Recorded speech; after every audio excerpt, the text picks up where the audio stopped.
नमस्कार मंडळी. तर आज आहे डे 5, तोही बेबी फूड रेसिपीचा.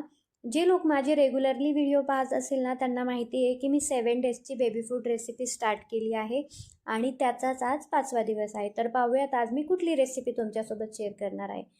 आज मी बनवणार आहे गाजर आणि वटाणा घालून छान असा उपमा. त्यासाठी वटाणे छान असे मिक्सरला बारीक करून घ्यायचे आणि गाजर छान असं सोलून घ्यायचे. पॅनमध्ये घालायचे 1 चमचा तूप, जिरी मोहरीची फोडणी द्यायची आहे, थोडीशी हळद देखील टाकायची आहे. त्याच्यानंतर आपण जे काही किसलेलं गाजर आहे आणि जो काही बारीक वाटलेला वटाणा आहे तो ह्याच्यामध्ये टाकून घ्यायचं आहे आणि हे मिश्रण छान असं तुपामध्ये परतून घ्यायचं आहे आणि त्याच्यानंतर याच्यामध्ये हळूहळू थोडंसं पाणी टाकत जायचं आहे जेणेकरून ते शिजेल.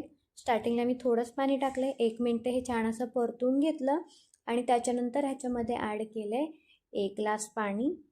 तर मी रवा अगोदरच भाजून ठेवलेला, त्यामुळं मग मी आता भाजलेला रवा डायरेक्ट टाकणार आहे.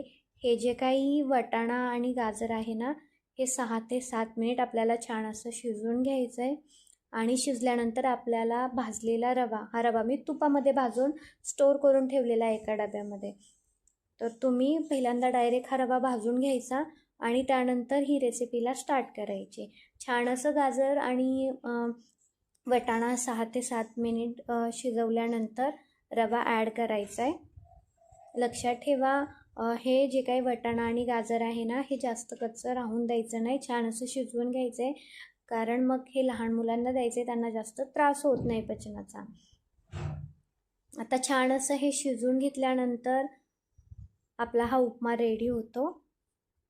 तर तुम्हाला माझे व्लॉग आवडत असेल तर माझ्या व्हिडिओला लाईक, शेअर आणि चॅनलला सबस्क्राईब करायला विसरू नका. भेटूया नेक्स्ट व्लॉगमध्ये. बाय.